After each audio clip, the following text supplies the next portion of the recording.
Hello and welcome to the world-famous Driving You Crazy podcast. This is the show where we talk about all things transportation, anything that gets you from here to there. I am the traffic anchor and the transportation reporter for Denver 7 News, Jason Luber, and if you would like to be on the show, you could always give me a call on the listener hotline, which has been fairly quiet lately. That number 303-832-0217. I also have all kinds of contact links in the description of this show, and you can get me there too. Anyway, today on the show, I'm going to be talking to an interesting guest, and it's going to be an interesting discussion, and she's because I'm talking to a doctor of transportation. So in just a bit, I'll be speaking with Dr. Kelcie Ralph, who is an associate professor of transportation planning and policy at Rutgers University, where she studies transportation and safety and public opinion. And she was pitched to me as an expert who could talk about the recent surge in pedestrian and cyclist deaths. That's a big problem we've talked about here on the show several times. There's some new news out there about how many pedestrians are being hit and killed on the roadways by inattentive drivers, and it's just a really big problem right now. And also in the pitch was Dr. Ralph would be able to talk about how local news outlets, like mine, cover traffic collisions and how this affects perceptions of blame and responsibility among readers, listeners, and viewers. Well, that part really perked up my ears when I read that line. So, of course, I had to have Dr. Ralph on the show today so we could talk about all those different things. Anyway, they were offering 15-minute segments, and I begged for 2 segments with Dr. Ralph, and they graciously gave them to me. So we'll hook up here with Dr. Ralph in just a few minutes, but I think it'll be really great, and I'll appreciate spending that time with her. But first, here is something interesting to start off the program. Do you remember a few episodes back? It was just episode number 242, and right now it's 247, so 5 episodes back. I had this really good conversation with the CEO of Avelo Airlines, Levy. It was about a month or so ago, and in that conversation with him, we talked about all kinds of airline stuff, and we also talked about expansion of his little ultra-low-cost airline, especially how it relates to the airport in northern Colorado, which isn't too far from me, up north of Denver International Airport, and so it would be of interest. So I asked him about that. It would be interest to the people who are locals who listen to this program, as well as I was doing a news story on that as well for Denver 7 News. Well, anyway, so I asked him about expansion, and he told me that they were looking to expand. Well, the other day, I received this press release from the Northern Colorado Airport. The headline is this: Avelo Airlines notifies Northern Colorado Regional Airport about upcoming service suspension. Being stunned, since, as I said just about a month ago, Mr. Levy told me that they were looking to expand at the Northern Colorado Airport and in other parts of Colorado, I read on. Dateline, Loveland, Colorado. The Northern Colorado Regional Airport was notified today that Avelo Airlines will suspend commercial flights to from Las Vegas on Thursday, June 16th, and to from Burbank, California on Friday, June 24th. Avelo has noted that this suspension comes as fuel and supply costs continue to rise. Local customers with flights booked past these dates can obtain refunds directly from Avelo Airlines. Quote, "While we recognize that airlines must make difficult choices, this news is disappointing to us, and we know that it's also disappointing to those who choose to fly FNL," which is the letters for every airport has a 3-letter call sign, if you will, and that's the Northern Colorado Regional Airport, FNL. Anyway, flights from FNL to Burbank and Las Vegas continue to be popular, proving that local passengers desire commercial air service from our location, said FNL Airport Director Jason Lycan. "We recognize that Northern Colorado travelers are looking for convenience and value and want the public to know that we will continue to seek this from other potential service providers. It is unfortunate that rising fuel costs and a tight economy have impacted Avelo and other airlines across the U.S., making it harder for them to be competitive and provide the same level of service to passengers."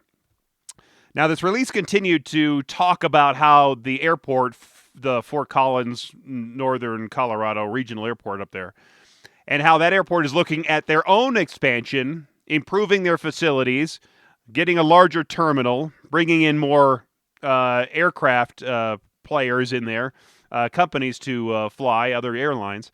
I didn't want to think that Mr. Levy was misleading me when we were talking just a month ago, or wasn't answering my questions truthfully. I want to believe that it was just after I hung up the phone with him that he received a latest business update and forecasts that the costs for his airline were rising to the point where they just couldn't keep operating certain routes, including the one up in northern Colorado.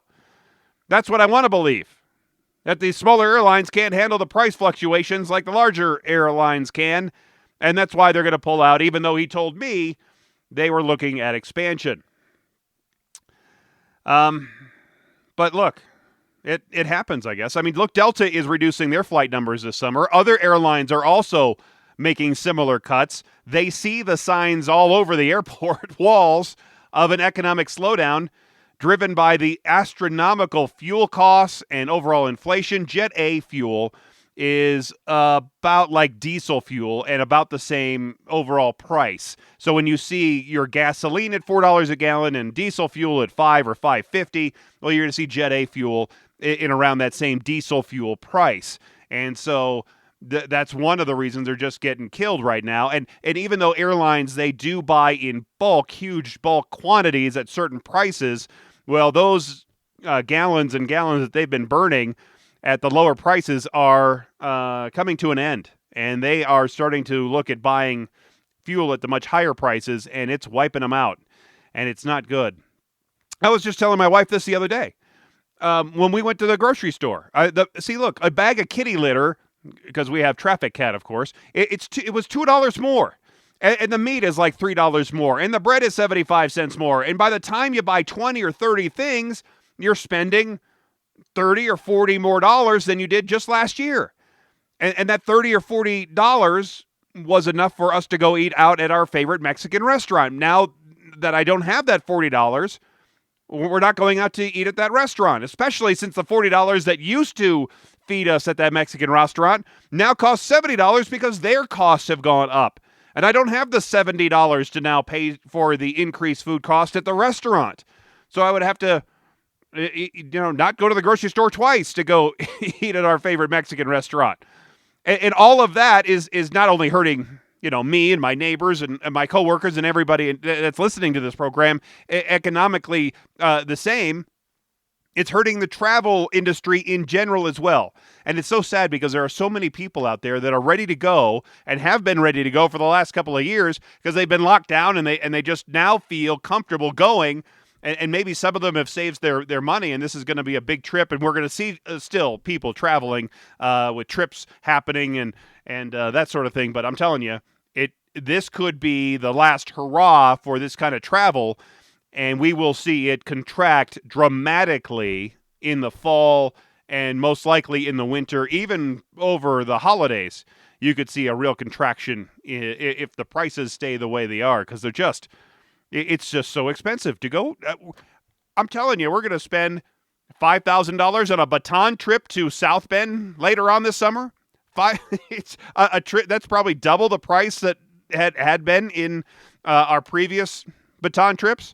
But we're going to the National Baton Twirling Championship for NBTA in South Bend in July, and it's killing us. It's amazing how expensive everything is between the hotel and the airplane and the car rental and all of that. So we haven't even figured out food yet. Anyway, I wouldn't be surprised if I hear more cuts in some of the ultra low-cost carriers like Avelo as they're struggling to keep their planes in the sky. I guess only time will tell how challenging this will be for all of us and the airline industry.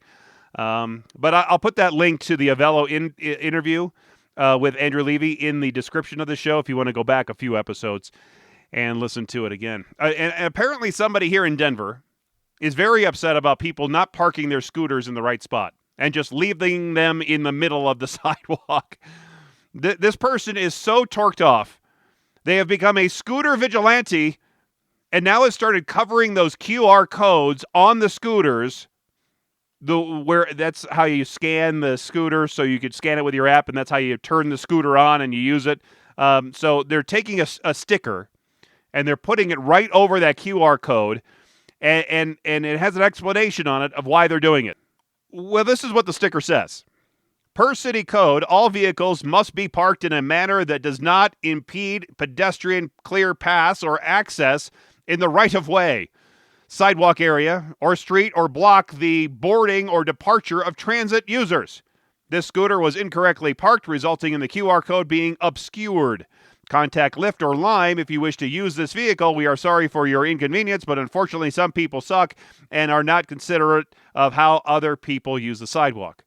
Well, I could, by the way, I did have to fix some grammatical errors in that message, because I don't want to make that part of the story. But also, I want to go back to this sentence. We are sorry for your inconvenience, but unfortunately some people suck and are not considerate of how people use the sidewalk. He should be sorry for the inconvenience of the future rider because, yeah, he also sucks and isn't considerate of how people want to use that scooter again. Because really, what I can't understand here is why it was a better idea in this person's mind that they decided they were just so mad at this situation, they would craft out a message. They would type it out, probably on their home computer, buy a pack of sticker paper, make sure the image fits in the little box where the sticker paper is, print these things up, carry them around while they're walking around downtown Denver, waiting for the perfect opportunity to vandalize a scooter, rather than taking the 10 seconds it might take to pick the scooter up and move it out of the way. Really, they're not that hard to move. And isn't it much nicer and less confrontational to deal with a problem by moving it a little bit than disabling the scooter altogether? I mean, presumably, if the scooter was laying in the sidewalk, sideways down, maybe they had to bend over. They just put the sticker on there and left it. Maybe they had to upright it. They're already halfway there. They can then just roll it out of the way. They don't have to put the sticker on it because really, disabling the scooter isn't a way to solve the problem by somebody who's a bad parker. It's not the scooter company's fault that the scooter was left in the wrong spot or on the ground or blocking your way. It was the user of that scooter. So disabling the scooter hurts the company and not the previous scooter rider and bad parker. Maybe this person just hates scooters in general and wants them to go away. That's not going to happen. It only takes a couple dozen rentals for Lime or Lyft to pay for one of those scooters. So the sticker damage probably isn't that big of a deal for them. My guess is that they are pretty easy to. I don't know how if they can just take that little lid off where the QR code is, or they can just take another QR code and just stick it right on top of the previous stickers. But seriously, I guess my point is here. How about some kindness rather than some meanness? Can't we all just get along, right? Speaking of meanness on the roads, we've talked several times here on the show about the alarming number of pedestrians and bicyclists that are being killed in many U.S. cities. It's a major problem, and there are some people working on this issue. To talk more about this problem and possible solutions is Dr. Kelcie Ralph, Associate Professor of Planning and Public Policy and Transportation at Rutgers University, where she studies transportation safety and public opinion. She joins me now. Dr. Ralph, thanks so much for being here on the world-famous Driving You Crazy podcast. Thanks for having me, Jason. So before we get into the problem of pedestrian and cyclist deaths on the road, how did you get interested in transportation? Oh, such a good question. So originally, I was really interested in climate change. I'm from Anchorage, Alaska, and I could see glaciers in my own backyard, not literally, but figuratively, melting. And I knew that transportation was one of the largest sources of greenhouse gas emissions in the world. And I just knew that was something I wanted to get involved in. Coincidentally, I'm also really into riding a bicycle. I think there's no better joy in the world. Don't worry, I also own a car. But it just sort of was a combination of all of my interests in one profession. At UCLA, you studied the travel behavior of special populations, is what it was called. So what exactly is a special population? Yeah, it's a funny term. So at the time when I was doing my PhD, lots of young people appeared to be driving less than they ever had before. And a lot of urbanists were really excited, right? This is a success story. Young people are giving up their cars, they're embracing public transit, moving back to the cities. And that just didn't really square with my experience and the experience of my family members. It struck me that a lot of folks wanted to drive and were simply unable to afford it. So that's one special population, young people, but also I study the travel patterns of women, the LGBTQ community, low-income folks. So just a lot of different specific groups. Yeah, because I was reading part of your doctoral dissertation project as you evaluated, as you said, some of the causes and consequences of decline in driving among young adults. And I know your research was well before ride sharing, and so taking that out of the mix, do you think there were just fewer people driving in a major metropolitan area where the cost, as you said, was maybe just too prohibitive to owning a vehicle or getting around, or in those major transit areas you have it? I guess in Los Angeles, San Francisco, and the major cities you have transit available, but if you're in the suburbs or in your rural areas, you're more spread out and you don't have that ability to not really own a vehicle. Yeah, it's what made this trend so troubling is that it wasn't concentrated in the cities like San Francisco. The decline in driving was really happening throughout the suburbs and even in our lowest density locations. And so what I found is that it wasn't just that people were giving up driving, they were giving up traveling quite a bit. We have to remember this was at the time of the recession, the Great Recession. So a lot of folks were just simply staying home, not participating in a lot of economic activities, not going out to meet with friends. And so this was actually like a big warning call, right? This is not a celebration. Something's gone very wrong indeed. Because a vehicle really, it's a way to provide freedom to people where they can go to where they want to go, when they want to go, anywhere around their city, their state, their country.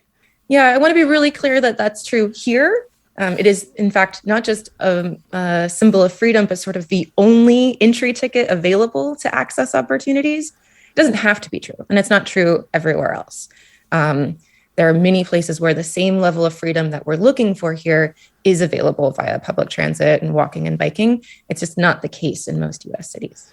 My guest is Dr. Kelcie Ralph. She's the Associate Professor of Planning and Public Policy at Rutgers University. We're talking about how many pedestrians, bicyclists are being killed on the roadways. What do you think is at the root of this problem where pedestrians are being injured and killed? Do you think it's a problem that stems from drivers that are maybe driving distracted, recklessly? Since the pandemic started, I've noticed people are driving faster now, even more distracted now. Do you think that could be some of the surge in this, or is there some other factors involved? I think you're absolutely right that something has happened in the past year that has sort of broken our social contract. The National Highway Traffic Safety Administration just released the data for crashes this year. They're 13% higher than they were last year. And so that just sort of confirms anecdotally, I guess, what you're seeing. I think that's part of it. I also think that we need to remember that folks are moving to less safe regions of the country. The Sun Belt is the fastest growing region of the country. It's also the most dangerous for people to travel in. And that's because the roadways there were designed once the automobile was already king. And so those streets prioritize high speed, they prioritize high flow, and they sort of put safety third. When you're looking at these areas like the Sun Belt, you're also talking about people who are typically older drivers. Do you think that might have any kind of role in what's going on? Because maybe their cognitive awareness of what's going on around them, they didn't maybe grow up driving with folks that are on bikes and walking around as much. And maybe that's playing a little bit of a role in those specific areas. It's possible. I don't know the evidence offhand, but I suspect that it's also up amongst young drivers and middle-aged drivers. These are just places where an accident is bound to happen. Do the pedestrians and bike riders, in your view, have any responsibility here when they're in conflict with cars?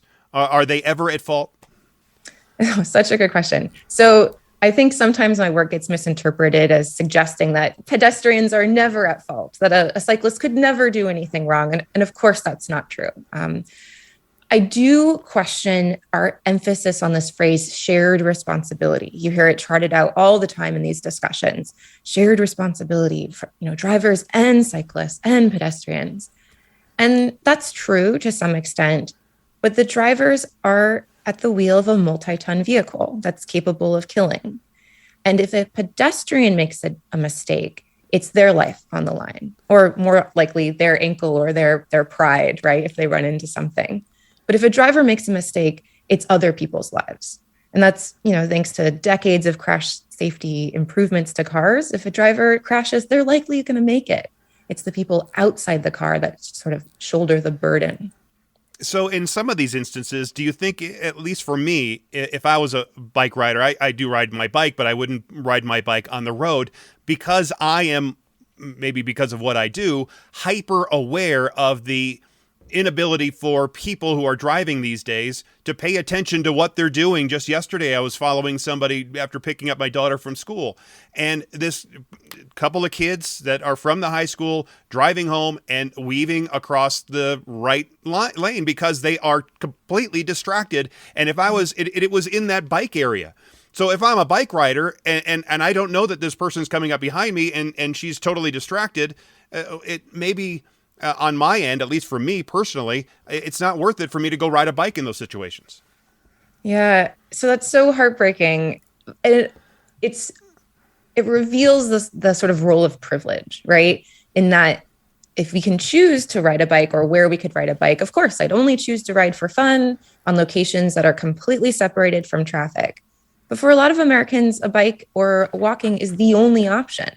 And my goal is to make sure that our roadways are safe for all users, even those who can't make a choice. My guest is Dr. Kelcie Ralph. She's the Associate Professor of Planning and Public Policy at Rutgers University. Do you think there are some psychological factors here involved since all the news of, since 2020 and 2021 and now even in the last couple of days, I mean, really the news is negative. It's weighing down on a lot of people's psychosis. And do you think that has anything to do with how people are driving and maybe driving without the attention that they really need to? Jason, that's such a good question. I think a lot of postdocs and PhD students across the country should be working to answer those questions. I can speculate.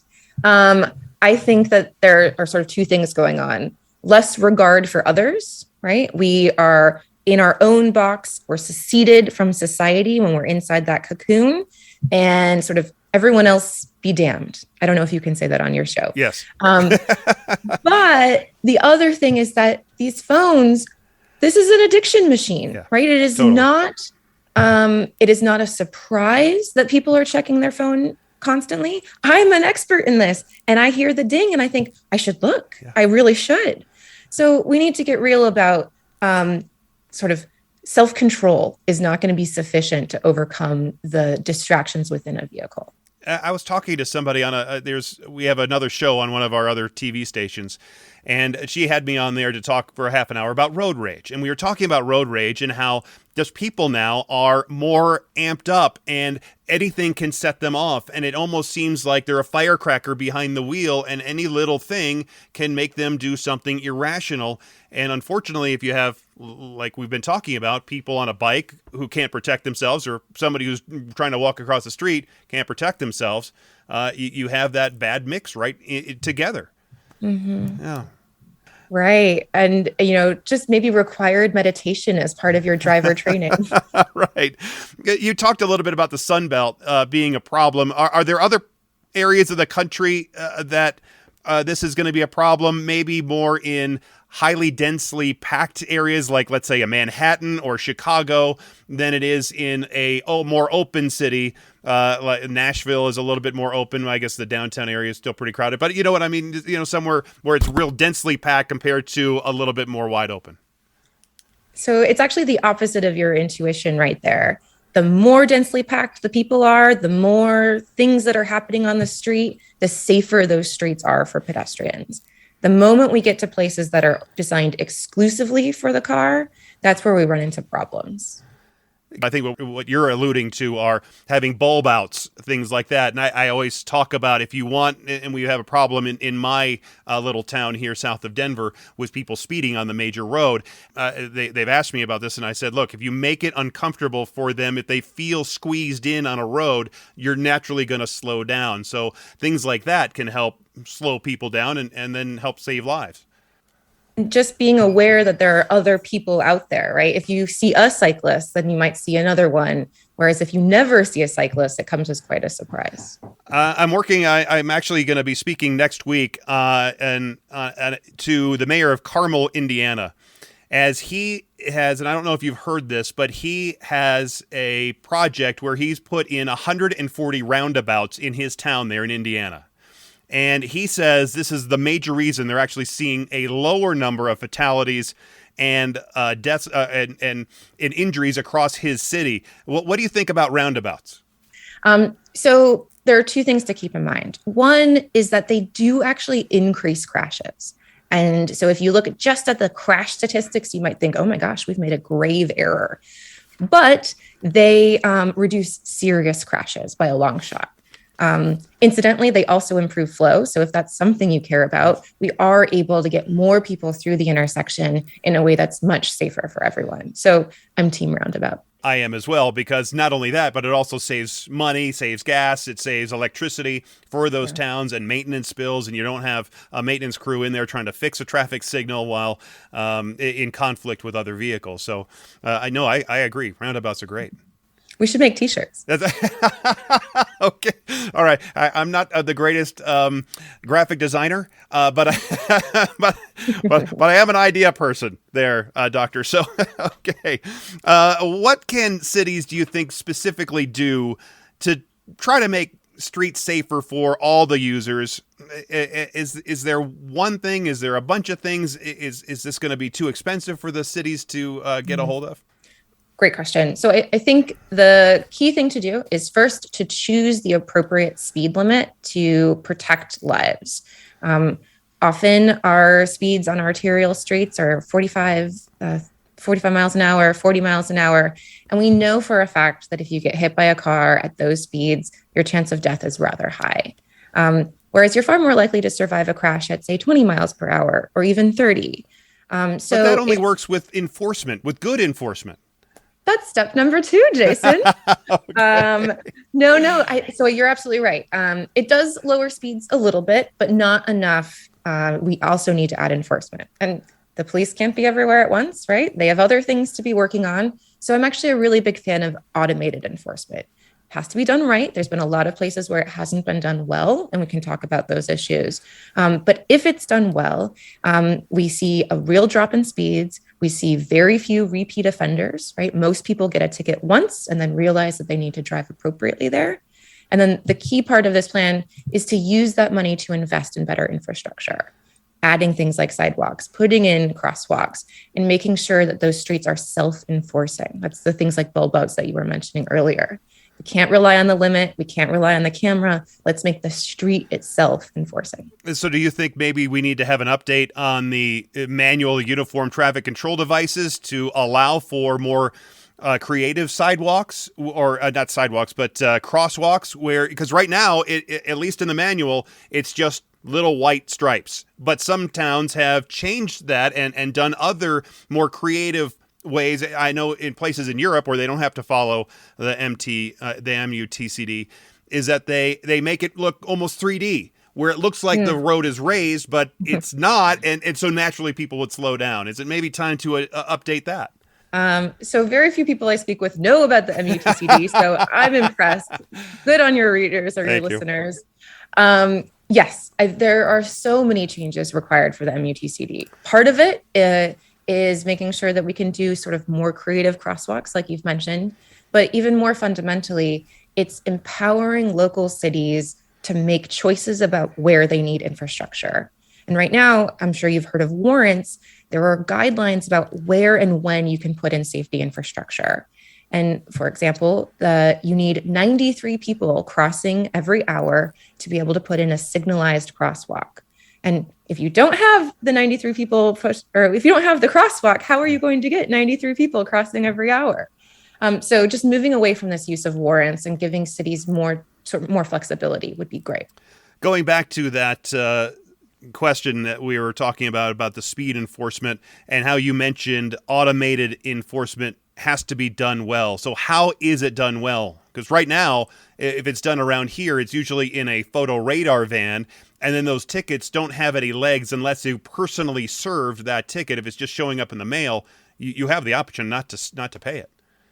Right. And so in a way, this is a result of missteps in the 90s when automated cameras were first coming out. We have state after state implementing them, making contracts with private camera companies who, made more money the more tickets they issued.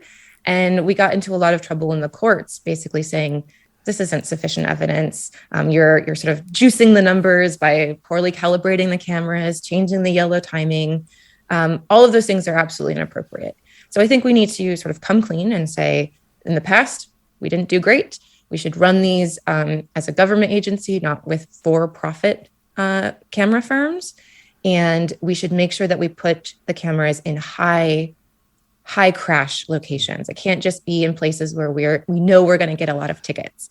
The goal here should be to actually make the cameras redundant within a couple of years. But you still have that issue of you have the right to face your accuser. And in this country, you have to be served because really when you get a ticket from an officer, it's a summons to court. And so it has the court date and all that on there. What you're doing when you're paying the ticket is pleading guilty to that offense, and then for usually instead of speeding, it's something's wrong with your vehicle, and then you get lower points. So you still have that as part of the Constitution, where you're just getting a ticket in the mail from a camera that's not really facing your accuser. Yeah, it's a good question, and I am actually not sure. So there are several cities now who have started doing cameras again, New York City among them, to great success. I'm not sure how they're dealing with this issue. It's something I'll have to check out. My guest is Dr. Kelcie Ralph. She's the Associate Professor of Planning and Public Policy at Rutgers University. We've been talking about how many pedestrians and bicyclists are being killed on our roadways. As part of this pitch to me that was sent to me, it says that you think that, or at least you've said, that local news and traffic reporters like myself who cover traffic collisions on a daily basis can affect perceptions of blame and responsibility. Explain how. Yeah. So first, I want to be really clear. Most journalists are incredibly overworked, right? Especially these newspaper reporters at small local papers. Staff has been cut, and they're under great pressure to produce stories really quickly.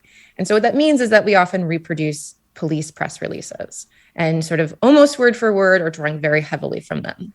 The problem is that those police press releases often very subtly shift focus onto the victim. They blame the victim. And they do this in a couple of ways. One is at the sentence level. So we know for a fact that the most common way to describe a crash in the media is to say a pedestrian was hit.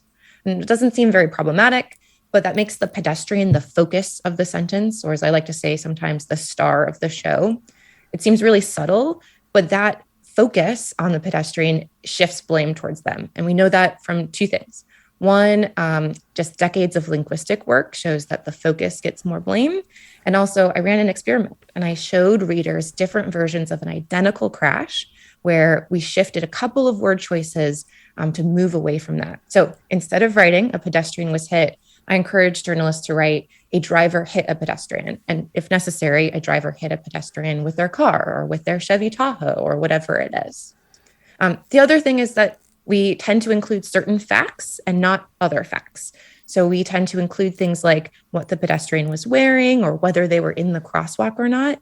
But we don't ever include, or very rarely include, things like the speed of the roadway, the presence or absence of sidewalks. Often they're not even available, but it's not mentioned, or the availability of lighting. And so I'm okay with presenting as many facts as possible, as long as it comes with sort of facts about the system as well. But, in reading a newspaper story, they are, as you said, very short. Even here in Denver, there are no more transportation reporters. When I started doing this forever ago, we also had a lot more newspapers.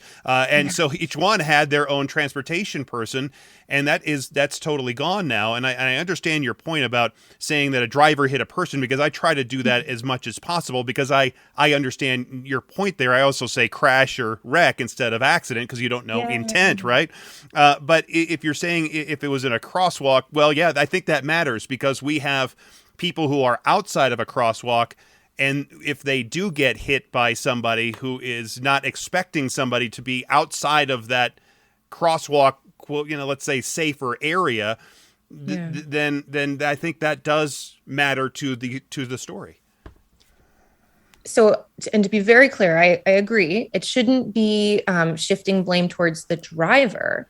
I want us to sort of broaden our aperture and think about what are the conditions that made this person choose to cross where they did.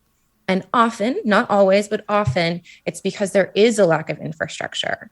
I'd encourage you, when you see someone who is jaywalking in one of these stories, to calculate how far it would take for them to walk to the nearest crosswalk, cross safely, and walk back to the point that they made across the street. You're saying this exactly, and there's a story in my head from maybe a year or two ago where there's a bus stop, and then there's on one side of the road, and then there's a Burger King on the other side of the road. And it's maybe 100 yards down to the crosswalk, and then across the street, and then back up another 100 yards. And this person that ran from the bus stop over to the McDonald's or the Burger King was hit in the road.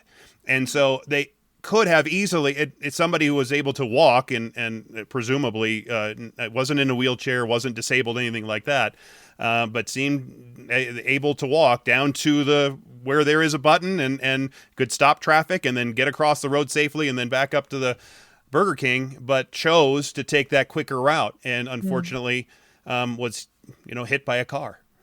Yeah, I mean, in a way, this is circling back to your question earlier. I don't think that pedestrians are always free of blame, right? I think there are certainly cases where bad choices were made. I don't think that the punishment should be death, right? I think that we know people are going to make mistakes. Let's make sure that we lower speed limits and, keep a few more people alive. By the way, I was going through some of my research, and in one of your online lectures, it was titled Transportation 101, Traffic Flow, and it was dated back in January of 2020. And you talked about how density of traffic related to lower speeds of vehicles. In my experience, that's not exactly correct, because in a computer-driven world, let's say everybody's driving a Tesla that actually works well, and so in a computer-driven world, you could actually, in theory, have all vehicles about a foot apart going at 200 miles an hour down the same interstate. You could have them all going.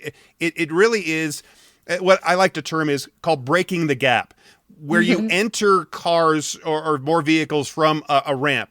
So there's a natural space between vehicles. Once you enter one, there has to be a natural space then added, and then that has the chain reaction back. It's the same thing if somebody's changing lanes. So it's not necessarily just having more cars in the flow.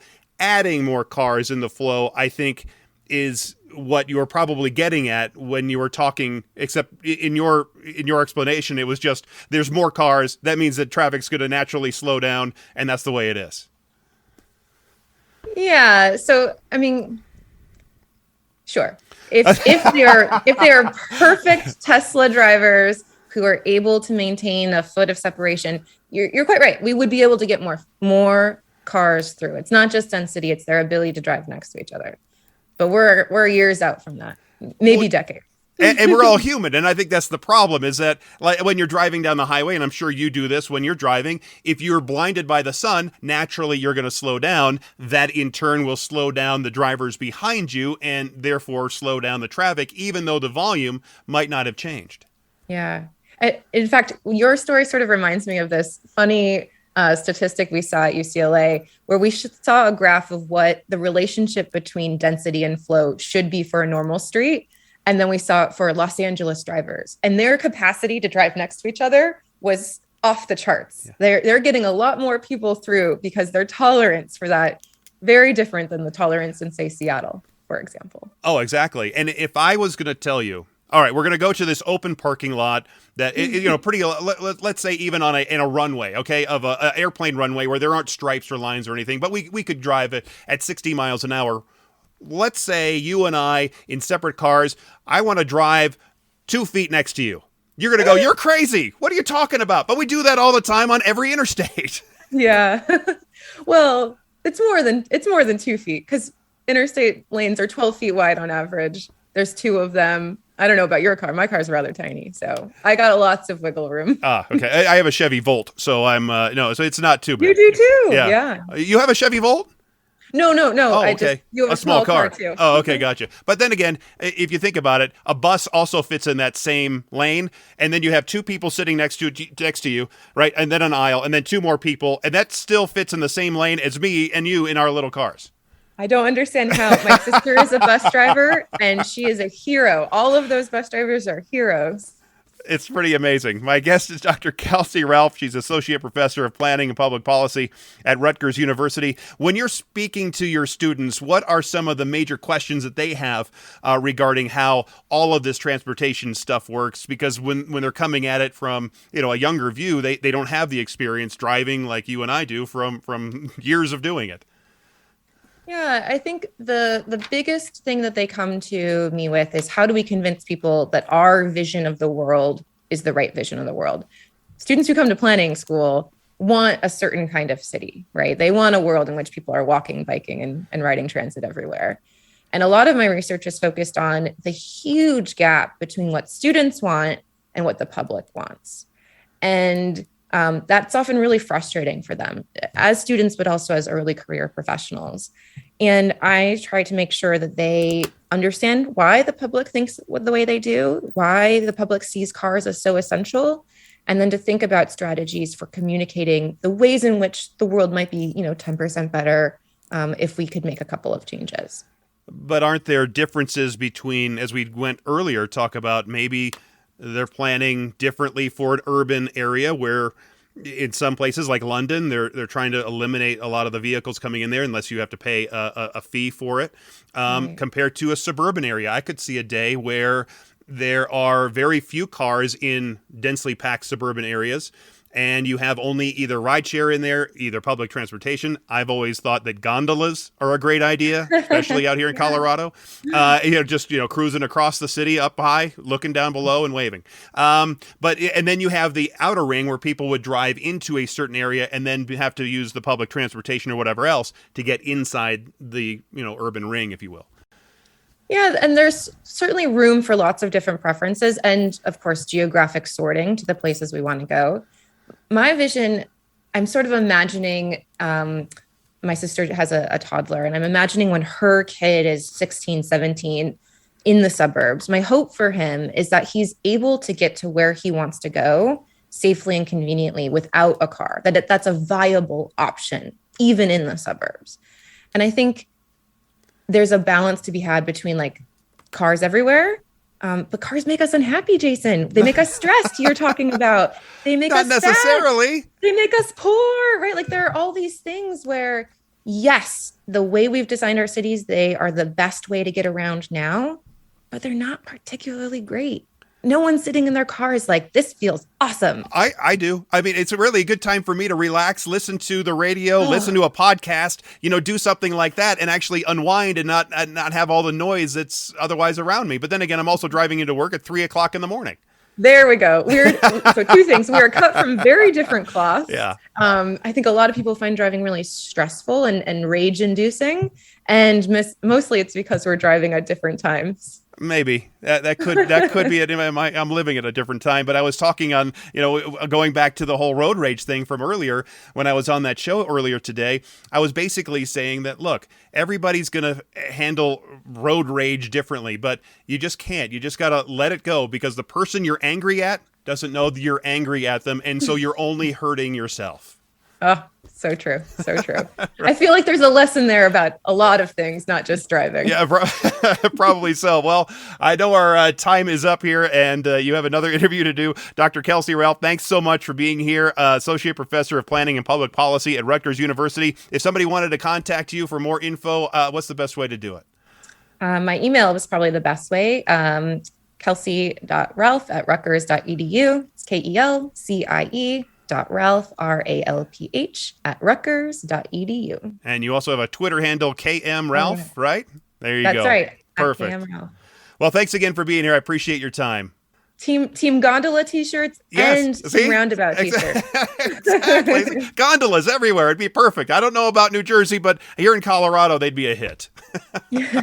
Thanks so much, Jason. This was a lot of fun.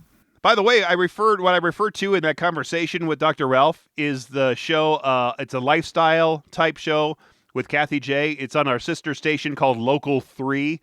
And that's where she invited me to be on her show to talk about road rage. It was a good conversation because Kathy has a major problem with road rage. She has for years. She's been talking about it on a radio show for years and years, and now on her TV show. And she really has a hard time controlling her emotions when she is driving, and that's where this problem comes from. And she's followed people to confront them, gotten out of her car to confront and nearly fight people that she's had a road rage issue with. I mean, that is certified road rage from Kathy J. I tried to calm her down on the show as best I could with some. With someone like that, it's really difficult to get them to relax on the road and not be so high-strung and so angry all the time. Because it is a deep-rooted problem of hate of other drivers and how they drive that is fueling her road rage. And there are some people like that. I try to tell her that being mad at the other driver does nothing for the other driver. Only it's making her drive worse. I kind of think that got through to her a little bit, but I'm sure she's right back to where she was a few days ago in her emotional state now. So if you would like to see that interview with me and Kathy J, I put the link in that of that show. It's Kathy J has a YouTube channel, and you can watch that episode from that YouTube channel. So I put that in the description of the show if you want to see it. Okay, anyway, thanks again for being here. Thanks for listening. And until next time, I'm Jason Luber, the traffic guy. Be safe, and as always, happy motoring.